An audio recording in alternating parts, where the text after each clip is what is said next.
అల్లూరి సీతారామరాజు అసలు పేరు శ్రీరామరాజే. కానీ ఆ పేరునే మార్చేసిన చరిత్రకెక్కేవారు కొందరైతే, చరిత్రనే మలుపు తిప్పేవారు కొందరు.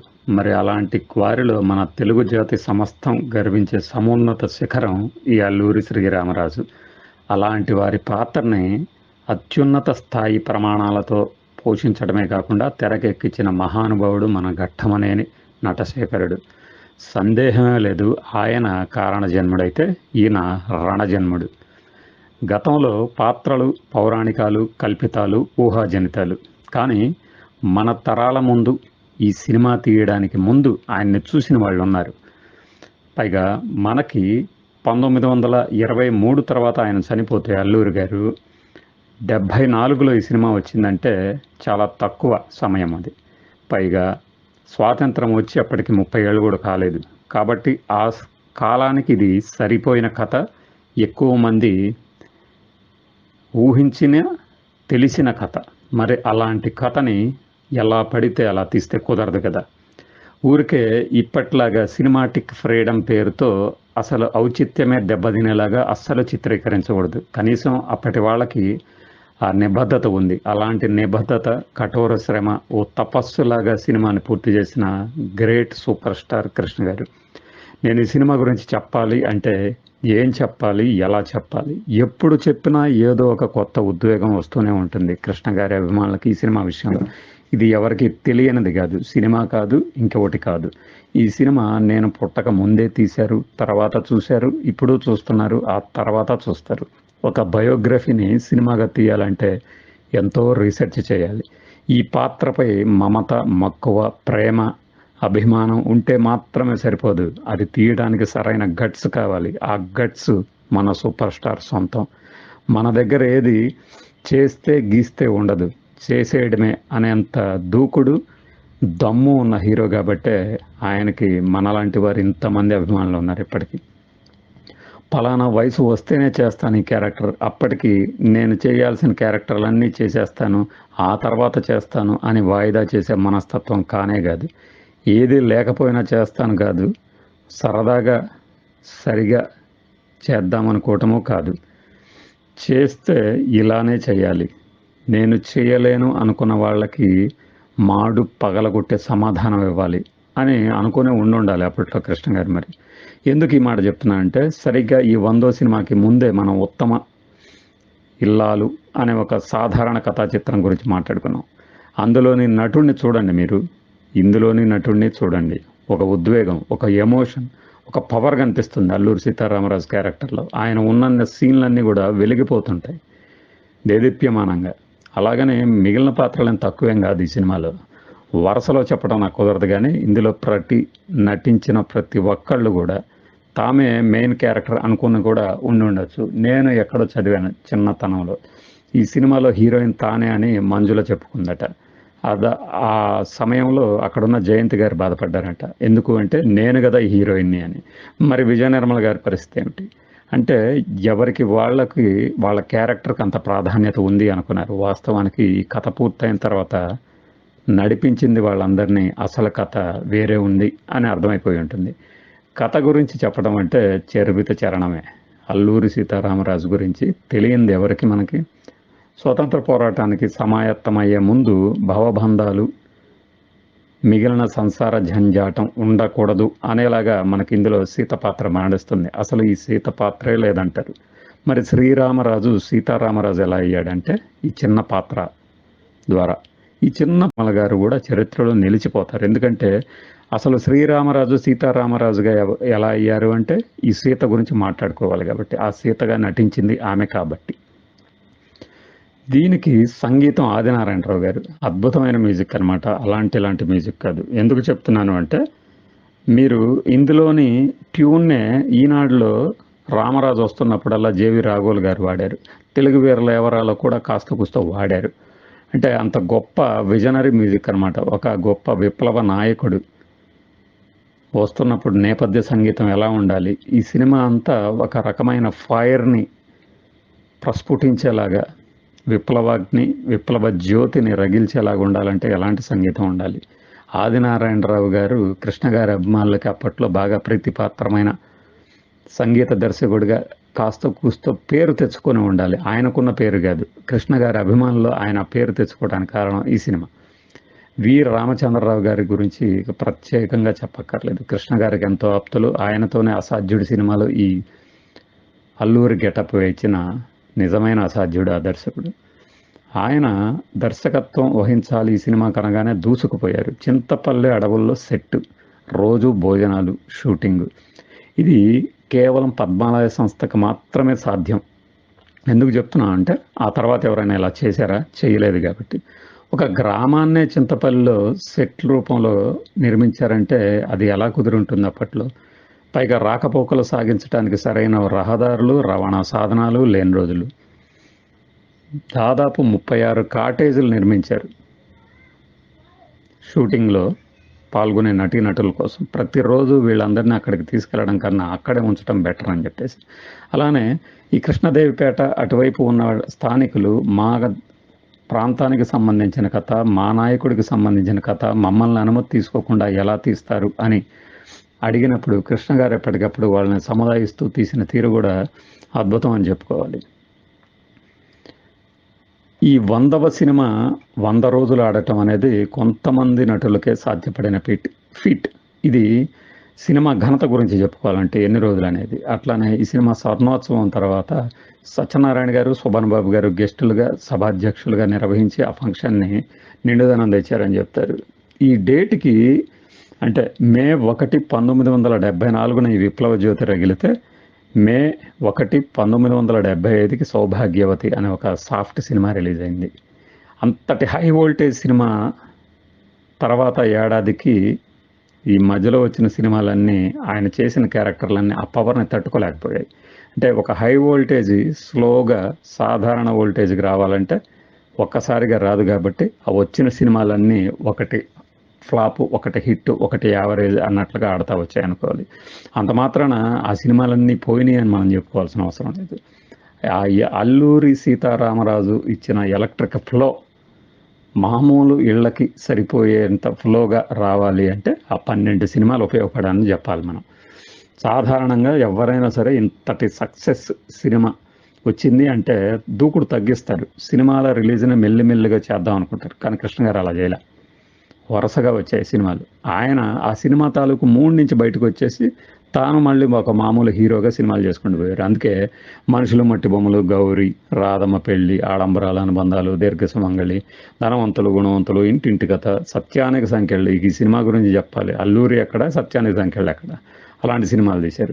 ఇక చివరిలో దానికి ఒక బ్రేక్ పడి దేవదాసు అనే మరొక దిగ్గజ సినిమా వచ్చింది.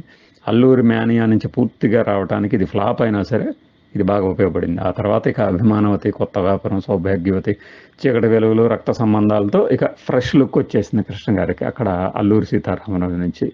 ఆ తర్వాత అంతా కూడా చరిత్రే, మనం ఎంత చెప్పినా కూడా. ఈ సినిమాకి మాటలు రాసిన త్రిపురనేని మహారథి, దొరబాబు, ఎన్టీఆర్ సినిమాలు కొన్ని మానేసి రాశారు. ఎందుకు రాశారంటే ఆ మానసిక స్థితిని నేను ఊహించుకోగలను ఇప్పుడు.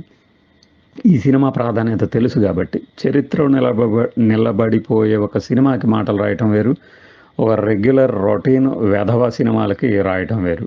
నేను ఈ సినిమాలని, నటుల్ని తప్పుపట్టడం లేదు, ఆ కథల గురించి మాట్లాడుతున్నా. నిజంగానే ఆ తర్వాత కృష్ణ గారు మహారథి గారి జీవితాన్ని ఒక కాపు కాశారని చెప్పొచ్చు. ఈ రోజుకి కూడా త్రిపురనేని చిట్టి మాట్లాడుతూ ఉన్నారు అందరిలో అంటే అది కేవలం కృష్ణ గారి చలవ వల్లనే. ఆయన మహారథి గారిని ఆదుకున్న తీరు, ఆయనకు సినిమాలు ఇచ్చిన తీరు అని. అందుకే అంటారు ఒక లీడర్. నేను ఇంకొక వీడియోలో మన మిత్రులు జర్నలిస్ట్ అయినటువంటి సీనియర్ జర్నలిస్ట్ అయిన సాయిరాం గారు వ్యక్తం చేసిన అభిప్రాయాలను ఇంకో వీడియోలో పెడతాను. ఒక ప్రజానాయకుడు అవ్వాలంటే ఎలాంటి లక్షణాలు ఉండాలి అనే దాని గురించి ఆయన మాట్లాడారు, అల్లూరి గురించి. అలా ఒక కాపు కాసిన సూపర్ స్టార్ అనమాట. అసలు 1974లో 60 సినిమాలు విడుదలైతే కృష్ణ గారివే 12 ఉన్నాయంటారు. మరి దాన్ని బట్టి ఆ సంవత్సరము ఎవరిది అనేది మనకు అర్థమవుతుంది. జీపులకి ట్రాలీలు కట్టుకొని అందులో డ్రమ్ములు 300 డ్రమ్ములు వేసుకొని మంచినీళ్ళు ఆ చింతపల్లిలో నిర్మించినటువంటి కాటేజీలకు తీసుకెళ్లారు అంటే అది ఎంత శ్రమ. ఈ సినిమా తీయాలి అనుకున్నప్పుడు ఏమేమి అవాంతరాలు వచ్చాయనేది చాలామందికి తెలుసు. అప్పుడెప్పుడు ఎన్టీఆర్ గారు మనసు పడ్డారని, ఆ తర్వాత మన శోభన్ బాబు గారితో మన డిఎల్ నారాయణ గారు దెయ్యాలనుకున్నారని, ఎవరు ఎన్ని అనుకున్నా వారందరూ కాదంటే చేసిన సినిమా కాదు ఇది. ఇది కృష్ణ గారి కోసం మాత్రమే పుట్టిన కథ. ఆ కథ కోసమే కృష్ణ గారు పుట్టారు. ముందు చెప్పాను కదా, కారణ జన్ముడు ఈయన రణజన్ముడు అని. ఎవరు ఎంత ఈర్ష్య పెట్టుకున్నా, ఈసడించుకున్నా, దూరం పెట్టాలని ట్రై చేసినా తాను అనుకున్నది అనుకున్నట్టుగా తీయటం. అవుట్డోర్లో 1973 డిసెంబర్ 25 నుంచి ప్రారంభమైతే 1974 జనవరి 31 వరకు తీశారట. కానీ ఈ చిత్ర నిర్మాణము, నిర్మాణాంతరము కార్యక్రమాలు ఇవన్నీ ఒక ఎత్తు అయితే, సినిమా తీస్తున్నప్పుడు ఈసడించటము, ఆ యొక్క డిస్ట్రిబ్యూషన్ వాళ్ళు, ఫైనాన్స్ చేస్తామన్న డిస్ట్రిబ్యూషన్ వాళ్ళు చేతులు ఎత్తేయటము, అలానే ఇండస్ట్రీలో పెద్దలు వచ్చేసి ఇది నేను తీయను నువ్వు తీయొద్దు అని చెప్పడము, ఆ తర్వాత వాళ్ళే ఈ సినిమాను చూసుకొని నాకు తెలిసి ఖచ్చితంగా కుళ్ళుకొని పైకి అభినందనలు తెలిపిన తర్వాత కాలంలో వారి సినిమాల్లో అలాంటి క్యారెక్టర్లు డిజైన్ చేయించుకోవటము, ఇవన్నీ ఏంటంటే ఒక నటుడిని తృష్ణని తీర్చుకునే తపన అంటాను నేను. అంతేగాని ఇది క్యారెక్టర్ ఈయన చేశాడు కాబట్టి నేను చేస్తాను, నేను అంతకన్నా గొప్పగా చేశాను అనిపించుకుంటాను అని ఆ లక్షణం ఉందని నేనైతే అనుకోను. కేవలం ఆ క్యారెక్టర్ మీద ప్రేమతో తీశారు అనుకోవచ్చు. కానీ నేను ముందు చెప్పాను కదా, ఒక ప్రేమ అభిమానం ఉంటే చాలు ఆ క్యారెక్టర్ చేయాలని. దమ్ము కావాలి. ప్రేక్షకుల్ని ఒప్పించినా ఒప్పించకపోయినా సరే వారందరూ ఈ రోజుకి ఏకకంఠంతో శతజయంతి ఉత్సవాల సందర్భంగా చెప్పినది ఒక మాట, మహానుభావుడు కృష్ణ గారు గనక ఈ సినిమా తీసి ఉండకపోతే ఈ తరాల వారికి అల్లూరి అంటే తెలిసేది కాదు అని. అది ఖచ్చితంగా సత్యం. ఒక గొప్ప యోధుడిని, ఒక యోగి అయిన యోధుడిని, సర్వసంగ పరిత్యాగిగా చెప్పినటువంటి ఒక స్వాతంత్ర సమర యోధుడిని పెట్టి ఆయన కథతో సినిమా తీయాలంటే ఎంత గట్స్ కావాలి. ఈ కలెక్షన్స్ గురించి మాట్లాడుకోవాలనుకుంటే ఈ సినిమాకైన బడ్జెట్ 30 లక్షలు. ఇది గుమ్మడి గారు ఈ సినిమా పూర్తయిన సందర్భంగా అక్కడున్న స్థానికులతో, మీరు కొంతమంది ఇలా విమర్శిస్తున్నారట ఈ సినిమా అసలు కథకి భిన్నంగా తీస్తున్నారని, అది అలా కాదు, కృష్ణ గారు ఎంతో కష్టపడి ఇంతమంది క్యారెక్టర్ ఆర్టిస్టులను ఇక్కడికి తీసుకొచ్చి పెట్టి 30 లక్షలు ఖర్చు పెట్టి తీస్తుంటే మీ అందరికి అభిమతానికి భిన్నంగా ఎందుకు తీస్తారు, ఈ సినిమా చూసిన తర్వాత మీరే ఒప్పుకుంటారు అన్నారట. ఆ సందర్భంగానే బడ్జెట్ గురించి ప్రస్తావన వచ్చింది. మొదటి వారంలోనే 18,46,000 కలెక్ట్ చేయటం, మొదటి రోజునైనా 35 సెంటర్లలో 3.5 లక్షల రూపాయలు కలెక్ట్ చేయడంతోనే ఈ సినిమా రేంజ్ అనేది అర్థమైపోయింది. ఒక హైదరాబాద్లోనే ఫున్రల్లో 12 లక్షలు వసూలు చేసిన గొప్ప కళాఖండం ఇది. మీరు చివరగా నేను ఈ సినిమా కలెక్షన్స్ గురించి ఒక మాట చెప్పేది ఏమిటి అంటే, సినిమా ఎంత వసూలు చేసిందనేది అప్పట్లో సంచలనమే. కానీ ఆ తర్వాత వాటిని బ్రేక్ చేసే ఉంటాయి సినిమాలు. పొట్టేలు పొన్నమ్మ బ్రేక్ చేసింది కొన్ని సెంటర్లో అంటారు, నోము అంటారు. ఏది ఎలా ఉన్నా సరే ఈ చలనచిత్రం వేసిన ముద్ర అనన్య సామాన్యం. కృష్ణ గారికి తెచ్చిపెట్టిన కీర్తి ప్రతిష్టలు ఎన్ని కోట్లు ఇచ్చినా రావు. అమ్మ దొంగ 5.5 కోట్లు షేర్ వసూలు చేసినంత మాత్రాన అల్లూరి సీతారామరాజుతో మీరు పోల్చగలరా? అంటే చరిత్రలో చిరస్థాయిగా నిలబెట్టిన సినిమా ఇది. సహచరం, ముందు తరం నటులకి ఒకంత కుళ్ళు, అసూయ కలిగించిన సినిమా. ఇలాంటి సినిమా ఒకటి ఏ నటుడు చేసినా సరే అతని కీర్తి ప్రతిష్టలు ఆచంద్ర తరార్కం నిలిచిపోతాయి అనడంలో సందేహమే లేదు. అదే ఈ సినిమా విషయంలో కూడా జరిగిపోయింది. ఈ సినిమా విడుదలై ఆడుతూనే ఉంది కృష్ణ గారివి. అన్ని సినిమాలు వచ్చిపోయినాయి అంటే ఏం చేయాలి మనం? ఏమని చెప్పాలి ఆ సినిమా వైభవం గురించి? మనకి ఈ సందర్భంగా నేను ప్రతిసారి అంటే అవకాశం వచ్చినా రాకపోయినా స్పేస్ తీసుకొని మరి చెప్పేది, చెగువేరాలు వాడేరా వీడేరా అంటూ టీషర్టుల్లో ఫోటోలు వేసుకుని తిరిగే దద్దమ్మలకి మన తెలుగు జాతి వీరులు ఒక్కళ్ళు కనిపించరా?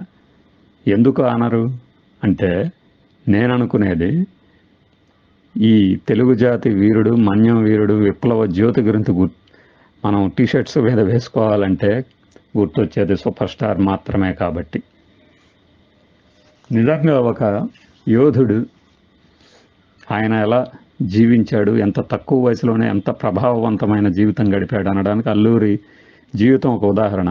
నేను 9వ తరగతి చదువుతున్నప్పుడే ఇది నాన్ డీటెయిల్డ్గా ఉండేది. నా దగ్గర ఇప్పటికీ ఉంది ఆ బుక్. ఆ బుక్లోనే ఆయన ముద్ర. ఆయన చాలా సాధారణంగా కనిపిస్తారు. కృష్ణ గారు ఒక మ్యాగ్నానిమస్ క్యారెక్టర్, దీన్ని పోల్చలేము. కానీ ఆయన ఒదిగిపోయిన తీరు, అంటే ఒక రక్తమాంసాలతో మన మధ్య నడయాడిన ఒక యుద్ధ వీరుడిని కళ్ళ ముందు సాక్షాత్కరింపజేసినటువంటి ఘనత సూపర్ స్టార్ది. ఇక సినిమాలో పండరీబాయ్ గారు కానీ, గుమ్మడి గారు కానీ, బాలయ్య, ప్రభాకర్ రెడ్డి, రాజశ్రీ, జయంతి, మంజుల, చంద్రమోహన్, గుడాల్ క్యారెక్టర్లో రాజనాల, జగ్గారావు, జగ్గయ్య గారు, విజయ నిర్మల, పెళ్ళికొడుకు క్యారెక్టర్లో నేను క్యారెక్టర్ చేసి అని చెప్పే మోహన్ బాబుని నేనైతే గుర్తుపెట్టుకోలేదు, శ్రీధర్ని మాత్రం గుర్తుపెట్టుకున్నాను. వీళ్ళంతా ఒక్కొక్క సీన్లో వాళ్ళు పండించిన నటన అపూర్వం అన్నమాట. మీకు ఒక్క డైలాగు కూడా సినిమా ప్రారంభం అయితే ఒక్క డైలాగ్ కూడా మర్చిపోకుండా నేను రిపీట్ చేయగలను, ప్రాంప్ట్ చేయగలను. నేను ఈ సినిమా తీసే నాటికి పుట్టలేదని ముందే చెప్పాను. ఆ తర్వాత ఎప్పుడు చూసినా కూడా గుర్తులేదు. కానీ ఈ సినిమా శాటిలైట్ టీవీల చరిత్రలోనే అత్యధిక సార్లు ప్రదర్శించబడిన సినిమాగా ఒక రికార్డు ఉంది.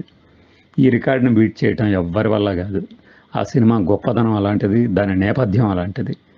కృష్ణ గారు క్లైమాక్స్లో చెప్పే డైలాగులు కానీ, మధ్యలో రంపచోడవరం ఈ పోలీస్ స్టేషన్ల మీద దాడి చేసే దృశ్యాలు కానీ, ఒకరికొకరు సంజ్ఞలు చేసుకుంటూ ఈ దాడులకి చేయటము, అలానే దాడుల మధ్యలో తమ వారిని బంధిస్తే అతన్ని విడిపించుకుపోయే సన్నివేశాలు కానీ గగుర్పాటుకు గురి చేస్తాయి అంటాయి కదా, అలా ఉంటుంది. అట్లానే విఎస్ఆర్ స్వామి గారి కెమెరా పనితనం, అప్పట్లో క్రేన్లు టెక్నాలజీ ఉండేవి కాదు, కానీ ఆయన అంత ఎఫెక్టివ్గా ఎలా తీయగలిగారు అంటే ఉన్న వనరుల్ని ఎంత సద్వినియోగపరుచుకున్నారు వాళ్ళు అనేది అర్థమవుతుంది. ఈ సినిమా షూటింగ్ అవుట్డోర్లో మొత్తం 38 రోజులు 40 రోజులు అని చెప్పారు.